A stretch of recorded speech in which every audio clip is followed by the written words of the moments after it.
All right, this video is about operationalizing IT security. So what is this project? It's really about integrating IT security into the IT department and the campus, how they do business.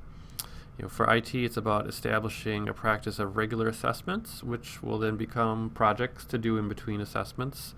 Assessing every 2 years appears to be fairly typical, especially among the private colleges in Minnesota. And the other part in terms of the campus is to really regularly educate the community because they are often the biggest target.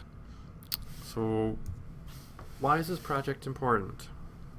Well, often the cost of a breach or a data loss to an organization is high, typically $111 per record. So for a class of 25 students, that could be $2,500, or a spreadsheet of 1,000 students, $111,000.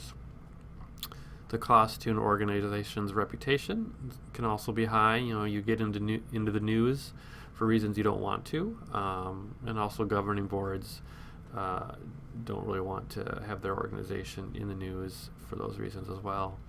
Higher education is not exempt from being a target. There's many examples of schools being breached or just having a security incident where an employee accidentally exposes data. Then that's a good example of what can happen. It's not always about an attack. It can also be an employee making a mistake. And employees are also the biggest target. People are trying constantly to trick employees into sharing their password or login info, because often the target is the information that the person has access to, whether it's their own personal information or information about others.